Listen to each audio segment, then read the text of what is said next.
স্ক্রিনের 10 নম্বর অঙ্কটা দেখেন, বলা হচ্ছে 5 বছর পূর্বে পিতার ও পুত্রের বয়সের যোগফল ছিল 60 বছর। বর্তমানে পুত্রের বয়স 20 হলে পিতার বর্তমান বয়স কত? ওকে, পিতা পুত্র সংক্রান্ত অঙ্ক বরাবরের মতোই আপনাদের জন্য ভেরি ভেরি ইম্পর্ট্যান্ট, এবং আজকে আমরা অনেকগুলো অঙ্ক আপনাদেরকে করে দিব, তো অবশ্যই মনোযোগ সহকারে প্রথম থেকে শেষ পর্যন্ত দেখবেন আর প্রয়োজনে খাতা কলম নিয়ে বসবেন। তো দেখেন, আমরা যেহেতু দেখতে পাচ্ছি যে 5 বছর পূর্বে পিতার ও পুত্রের বয়সের যোগফল ছিল 60 বছর, এটা কিন্তু 5 বছর পূর্বের ঘটনা। বর্তমানে বলা হচ্ছে পুত্রের বয়স 20, তাহলে আমি এখানে লিখলাম যে বর্তমানে পুত্রের বয়স হচ্ছে 20। তাহলে বলেন তো দেখি 5 বছর পূর্বে পুত্রের বয়স কত ছিল? আমি যদি এভাবে লিখি যে 5 বছর পূর্বে হচ্ছে পুত্র মানে পুত্রের বয়স, তাহলে 15 বছর ছিল, তাই না? বর্তমান যেহেতু 20, 5 বছর পূর্বে ছিল 15। এবার আমাদের কন্ডিশনে যেহেতু বলা আছে যে 5 বছর পূর্বে পিতার ও পুত্রের বয়সের যোগফল ছিল 60, তার মানে আমরা যেহেতু 5 বছর পূর্বে পুত্র বের করে ফেলেছি 15, তাহলে 5 বছর পূর্বে আমাদের পিতার বয়স কত ছিল? অবশ্যই 45 ছিল, কেননা 45 আর 15 মিলেই তো 60 হয়েছে, তাই না? দেখেন, আমরা কিন্তু কৌশলে দুটোই বের করে ফেললাম যে 5 বছর পূর্বে পুত্র ছিল 15 বছর আর 5 বছর পূর্বে পিতা ছিল 45 বছর। এখন বলা হচ্ছে যে বর্তমানে পিতার বয়স কত? এই যে পিতার বর্তমান বয়স কত, তাহলে বর্তমান বয়স পিতার কত? 45-এর সাথে অবশ্যই 5 যুক্ত হয়ে যাবে। যেহেতু 5 বছর পূর্বে 45, তাহলে বর্তমানে 45 আর 5-এ কত? 50। তাহলে 50 বছর হচ্ছে আমাদের সঠিক উত্তর। আমরা যদি অ্যান্সারটা দাগাই, এক্স্যাক্টলি এটাই হচ্ছে আমাদের অ্যাপ্রোপ্রিয়েট অপশন। দেখেন, অঙ্ক মনে হচ্ছে যে ইকুয়েশন বিল্ড আপ করতে হবে আরো কত কিছু, কিন্তু আসলে কিছুই না, জাস্ট আপনি হচ্ছে এখানে অঙ্কটা পড়লেন এবং হচ্ছে লজিক প্রয়োগ করে অঙ্কটা আপনি সমাধান করে ফেললেন। এভাবেই করতে হবে। এবার আসেন আমরা এটা মুছে দিয়ে পরের প্রশ্নে চলে যাচ্ছি। পরেরটা দেখেন, বলেছে একই হার সুদে 300 টাকার 4 বছরের সুদ এবং 500 টাকার 5 বছরের সুদ একত্রে 185 টাকা হলে সুদের হার কত? আমাদের কিন্তু এটা হচ্ছে সরল মুনাফা যৌগিক মুনাফা রিলেটেড অঙ্ক।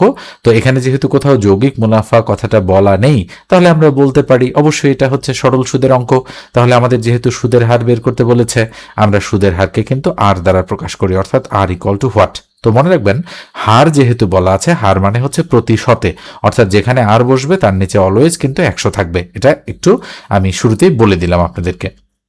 এখানে কিন্তু অঙ্কটা মানে দুটো ভাগে বিভক্ত। বলা হচ্ছে একই হার সুদে 300 টাকার 4 বছরের সুদ এটা একটা, এবং 500 টাকার 5 বছরের সুদ এটা একটা। এই দুই সুদ মিলে একত্রে কত টাকা পাওয়া যাবে? 185 টাকা। তো অঙ্কটা কিন্তু এই জন্য মোটামুটি ইম্পর্টেন্ট একটা অঙ্ক। অনেকবার কিন্তু হুবহু একেবারেই সংখ্যা চেঞ্জ না করেই এই ধাঁচের অঙ্ক রিপিট হয়েছে। তো আমরা বলতে পারি যে আমরা জানি, এখানে আমি লিখছি যে আমরা জানি I equal to P R N. I equal হচ্ছে পি আর এন। আবার মাঝখানে একটা দাগ দিয়ে দিলাম। মাঝখানে কেন দাগ দিলাম? কেননা যেহেতু দুটো খণ্ডে বিভক্ত। আবার এদিকে আমি লিখছি যে আই ইকুয়াল টু আবার হচ্ছে পি আর এন। এখন আসেন আমরা প্রথম কন্ডিশনটা এখান থেকে অ্যাপ্লাই করি। তাহলে বা বলা হচ্ছে একই হার সুদে 300 টাকার 4 বছরের সুদ, তাহলে 300 টাকা হচ্ছে প্রিন্সিপাল, 4 বছরের সুদ হচ্ছে এটা এন এর মান। আর হচ্ছে যেহেতু সুদ বলেছে, তাহলে আই ইকুয়াল পি হচ্ছে আমাদের 300 ইন্টু আর এর ভ্যালু হচ্ছে আমাদের কত? আর যেখানে বসবে তার নিচে 100 বসবে। আমি কিন্তু আগেই বলেছি আপনাদেরকে। এটা আমি একটু মুছে দিচ্ছি এই লাইনটা, কেননা এটা থাকলে আমাদের ক্যালকুলেশন একটু অসুবিধা হচ্ছে। ইন্টু এন এর মান কত? এন এর মান হচ্ছে 4, দিয়ে দিলাম 4। তাহলে 1 0 0 কাটা, তাহলে 3 4 12 আর, তাহলে আই ইকুয়াল টু আমরা কত পাচ্ছি? 12 আর পাচ্ছি। এবার আসেন এখানে পরের অংশটা আমি করছি। তাহলে আবার আই ইকুয়াল টু পি এর মান কত? এবার হচ্ছে 500, তো বসাই দিলাম 500 ইন্টু আর এর মান কত? আর ভাগ 100, আর এর তো মান দেওয়া নেই। আর এন এর মান কত? এন এর মান হচ্ছে 5 বছর, তো দিয়ে দিলাম 5। 0 0 কাটা, তাহলে 5 5 25, অর্থাৎ 25 আর। তো এখানে আই এর মান আমি কত পেলাম? 25 আর। আর এখানে আই এর মান আমি কত পেলাম? 3 4 12 আর, তাই না? তাহলে এখানে হচ্ছে আমার কত? 25, আর এখানে হচ্ছে কত? 12। তাহলে 25 আর 12 কত? 37। তাহলে 25 আর 12 37। তাহলে প্রশ্ন মতে আমরা বলতে পারি 37 আর ইকুয়াল টু কত বলেন তো দেখি, 37 আর ইকুয়াল টু আমাদের কিন্তু 185 দিয়ে দিলাম 185। আমরা জানি না অঙ্কটা আমাদের হবে কিনা, কিন্তু আমরা প্রসেস অনুযায়ী করছি। তাহলে বা আর ইকুয়াল টু 185 উপরে, তার নিচে কত, তার নিচে হচ্ছে 37। আচ্ছা দেখেন তো 37 দ্বারা 185-কে ভাগ যায় কিনা। আমি যদি 5 দ্বারা দেই তাহলে 37 গুণন 5, 5 সাথে 35, 5 হাতে 3, 3 5 15 আর 3 18, 185 এক্স্যাক্টলি। তাহলে 37 দ্বারা 185-কে কাটা যাচ্ছে, 5 37 185, তাহলে 5% হচ্ছে আমাদের সুদের হার। দেখেন অঙ্কটা কিন্তু এই জন্য অনেকবার এসেছে, আসলেই অঙ্কটা কিন্তু যথেষ্ট গুরুত্বপূর্ণ অঙ্ক। এবং এই ধাঁচের অঙ্ক আসলে অনেকে আপনারা ভুল করে ফেলেন, আপনারা বুঝতে পারেন না যে এখানে দুটো পার্ট রয়েছে, আর এই দুই সুদ মিলে কিন্তু একত্রে বলা আছে যে দুই সুদ মিলে একত্রে 185 টাকা। এই জন্য কিন্তু এই সুদটা এবং এই সুদটা, এই দুইটা সুদ যোগ করে ইকুয়াল টু 185 আমরা বিল্ড আপ করেছি। নিঃসন্দেহে বুঝতে পেরেছেন এবারে। এবার আসেন আমরা পরেরটাতে যাচ্ছি। পরের অঙ্কটা দেখেন কি বলা হচ্ছে, বলেছে নিচের কোন ভগ্নাংশটি সবচেয়ে বড়। তো এই ধাঁচের প্রশ্ন কিন্তু বরাবরের মতোই গুরুত্বপূর্ণ। তো আমরা এরকম প্রশ্ন কোনাকুনি গুণ করে কম্পেয়ার করে সমাধান করি। তো প্রথম অপশন আছে 2/3, পরের অপশনে আছে 3/5, তারপরের অপশনে আছে 8/11 এবং সবশেষে আছে উপরে 17, তার নিচে হচ্ছে 27। তো বলা হচ্ছে কোনটা সবচেয়ে বড়। তো আমরা ছোটটা বাদ দিব আর বড়টাকে রাখবো। তো কোনাকুনি গুণ করব, এটা আর এটা গুণ, আবার এটা আর এটা গুণ। তাহলে কোনাকুনি গুণ করলে কত হয়, 5 2 10 আর 3 3 9। 10 বড় 9 ছোট, তাই এটাকে আমরা কেটে দিব। মানে যেহেতু 9 এটা বরাবর আছে, তাই এটাকে আমরা কেটে দিলাম। তো এই দুটোর মধ্যে এটা বড়। এবার এই দুটোর মধ্যে কম্পেয়ার, আমরা গুণ করব এটা আর এটা। 11 2 22 আর 3 8 24। মনে রাখবেন এই কোণাটা গুণ করে প্রথমে বসাতে হবে, দেন এই কোণাটা গুণ করতে হবে আমাদের। তাহলে 3 8 24, তাহলে 24 বড় আর 22 ছোট। তাহলে এবার 22 বরাবর এটা আমরা কেটে দিব।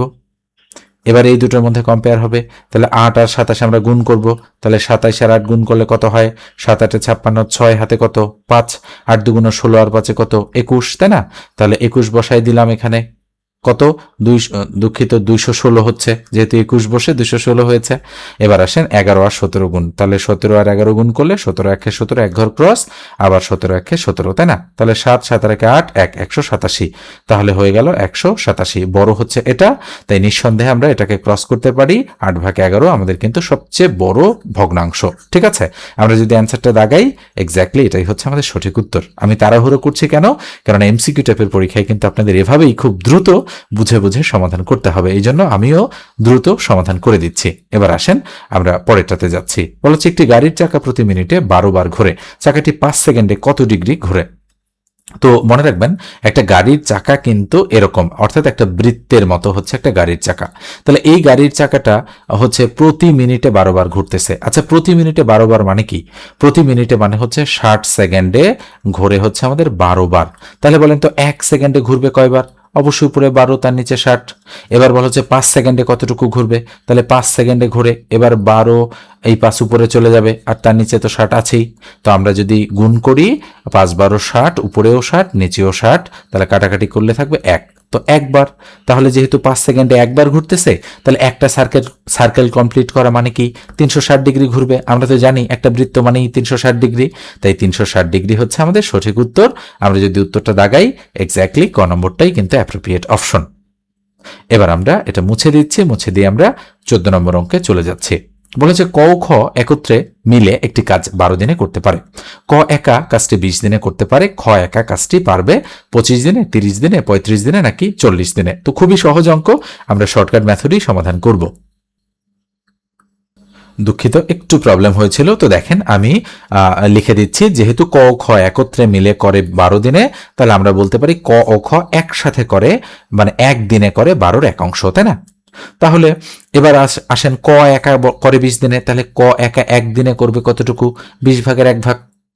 তো এখন খ পারবে একা কত দিনে, তাহলে 2 জনের একত্রের কাছ থেকে যদি ক এর একার কাজটা বাদ দেই, তাহলে আমরা খ এর কাজটা পেয়ে যাব। তাহলে এটা বিয়োগ করলেই আমাদের খ এর কাজটা চলে আসবে, এবং যেহেতু আমরা উপরে 1 লিখেছি, ফাইনালি এটাকে উল্টালেই আমাদের সঠিক উত্তরটা চলে আসবে। তাহলে আসেন তো 12 আর 20 এর লসাগু কত?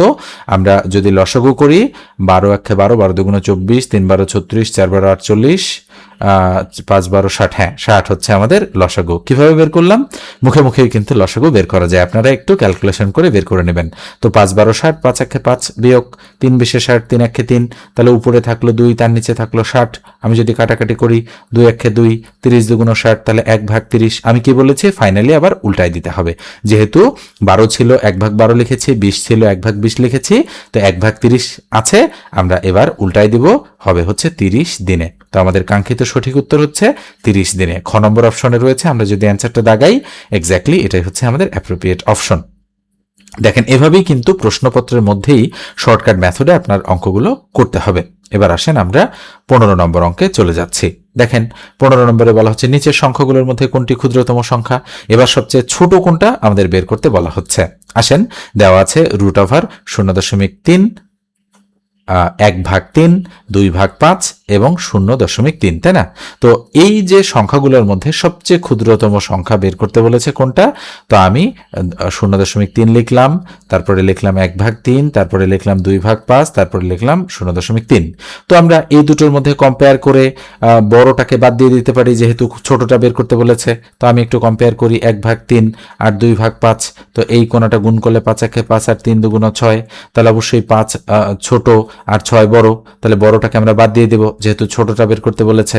তাহলে আমাদের 2/5 হচ্ছে বড়, তাই এটাকে আমরা কেটে দিলাম। এবার আসেন 1/3 মানে হচ্ছে 0.33। আপনি ভাগ করে দেখেন, 1 টাকাকে 3 ভাগে ভাগ করলে 0.33 অর্থাৎ 33 পয়সা করে পাই। তো এটা বড় নাকি এটা বড়? তাহলে অবশ্যই এটা বড়, তাহলে এটা ক্রস থাকলো এটা। এখন আসেন আমাদের এই দুটো থাকলো, অর্থাৎ 0.3 তার উপর √, আর 0.3। তো আপনাদের মনে হতে পারে যে 0.3 কে রুট করলে তো খুবই ছোট একটা সংখ্যা তৈরি হবে, তাই না? তাই এটাই হয়তো সঠিক উত্তর। কিন্তু না, আপনি ভুল ভাবছেন। কেন ভুল ভাবছেন? তার কারণ হচ্ছে এটা কিন্তু বড় একটা সংখ্যা। আমি বলি এটা 0.5-এর চেয়েও বড় একটা সংখ্যা। কিভাবে? তাহলে 0.3 এর যদি আপনি বর্গমূল করেন, তাহলে একটা শূন্য নিলাম, দশমিক আছে দশমিক দিয়ে দিলাম, আর এটাকে ক্যালকুলেশন করলে কত হয়? 5 5 25 হবে। তাহলে থাকলো 5। তাহলে দেখেন 0.5 এসেছে, আরও তো এখানে আসবে, তাই না? তাহলে অবশ্যই আমরা বলতে পারি এটা হচ্ছে আমাদের বড় সংখ্যাতে এটা কাটা, তাই ক্ষুদ্রতম সংখ্যা হচ্ছে 0.3। দেখেন, এটা কিন্তু ভুল হওয়ার চান্স রয়েছে আপনাদের। এই জন্য কিন্তু এই ধাঁচের প্রশ্ন পরীক্ষায় বারবার রিপিট হয়, এই জন্য এগুলোকে আমরা ভেরি ভেরি ইম্পর্টেন্ট বলে থাকি। তো আসেন আমরা অ্যান্সারটা দাগাই, এক্স্যাক্টলি এটাই হচ্ছে আমাদের সঠিক উত্তর। এবার এটা মুছে দিয়ে আমরা নেক্সট অঙ্কে যাচ্ছি। 5 জন পুরুষ বা 7 জন স্ত্রীলোক একটি কাজ 48 দিনে করতে পারে, তবে 6 জন পুরুষ এবং 14 জন স্ত্রীলোক ওই কাজটি কত দিনে করতে পারবে বা কত দিনে করতে পারে। এখানে দুটো জিনিস রয়েছে, একটা হচ্ছে বা, আর এখানে আছে এবং। তো নিশ্চয়ই বোঝেন এই ধাঁচের অঙ্কগুলো কিভাবে ক্যালকুলেশন করতে হয়। তো আমি একটু বুঝাই দিচ্ছি, প্রপারলি বুঝতে পারেন কিনা দেখেন। যেহেতু বলা হচ্ছে 5 জন পুরুষ বা 7 জন স্ত্রীলোক একটি কাজ 48 দিনে করতে পারে, অর্থাৎ যদি পুরুষরা করে 5 জন পুরুষ পারবে 48 দিনে, আবার যদি মহিলারা করে বা স্ত্রীলোকরা করে তাহলে 7 জন মহিলা বা স্ত্রীলোক পারবে 48 দিনে। এরা কিন্তু একসাথে কাজ করে না। এবার এখানে বলা হচ্ছে যে 6 জন পুরুষ এবং 14 জন স্ত্রীলোক ওই কাজটি কত দিনে করতে পারবে, অর্থাৎ আমাদের দিন বের করতে বলেছে, এবং এখানে মাঝখানে কি এবং রয়েছে, ঠিক আছে? তো আমরা করব কি, যে কোনো একটা এককে কনভার্ট করব, হয় পুরুষ এককে অথবা স্ত্রীলোক এককে। তো আমি দেখি কোনটা করলে সুবিধা হয়। আমি প্রথমে লিখছি যে 5 জন পুরুষ ইকুয়াল টু 7 জন স্ত্রীলোক, ঠিক আছে? লিখলাম। তাহলে বলেন তো 1 জন পুরুষ মানে কত হবে? অবশ্যই 7/5 জন স্ত্রীলোক, তার মানে কম স্ত্রীলোক। এবারে আমাদের এখানে 6 জন পুরুষ মানে কি হবে? তাহলে 6 জন পুরুষ মানে অবশ্যই উপরে 7 গুণন 6/5 জন স্ত্রীলোক।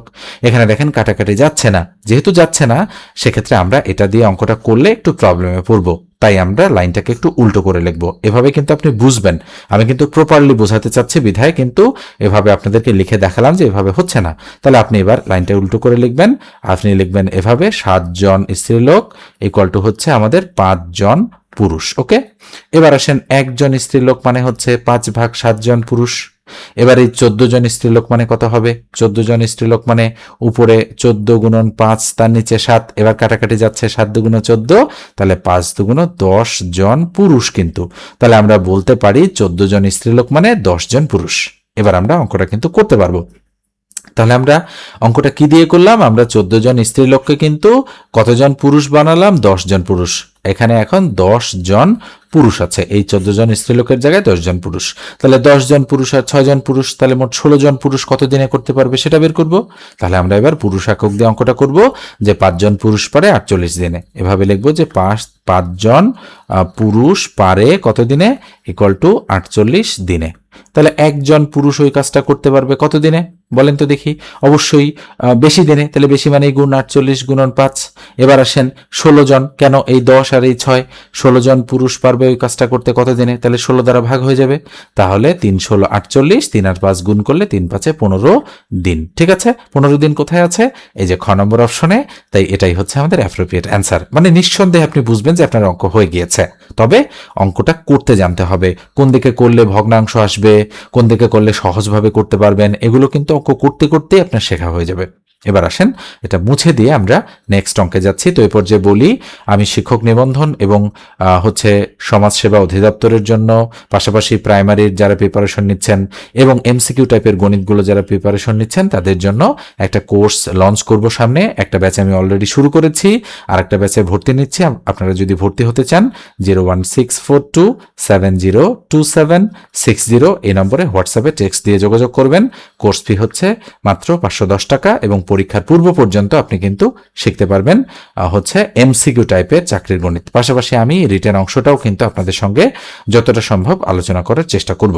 ঠিক আছে, তো অবশ্যই হোয়াটসঅ্যাপে এই নম্বরে টেক্সট করতে হবে। এবার আসেন আমরা 17 নম্বরে যাচ্ছি। বলেছে 2 অঙ্ক বিশিষ্ট একটি সংখ্যা অঙ্কদ্বয়ের স্থান বিনিময়ের ফলে 54 বৃদ্ধি পায়, অঙ্ক দুটির যোগফল 12 হলে সংখ্যাটি কত। আপনি কিন্তু অপশন টেস্ট করে খুব সহজেই করতে পারবেন। তো যেহেতু বলা হচ্ছে 2 অঙ্ক বিশিষ্ট একটি সংখ্যা এবং প্রত্যেকটাই 2 অঙ্ক বিশিষ্ট, এটার কোনো প্রয়োজন নেই আমাদের। অঙ্কদ্বয়ের স্থান বিনিময়ের ফলে 54 বৃদ্ধি পায় বলেছে, আর শেষে বলেছে অঙ্ক দুটির যোগফল 12 হলে। আচ্ছা, 7 5 12, 7 5 12, 9 3 12, 9 3 12, এটারও কিন্তু আমাদের প্রয়োজন নেই। ওকে, তো আসেন স্থান বিনিময়ের ফলে কোথায় 54 বৃদ্ধি পাচ্ছে সেটা আমরা দেখব।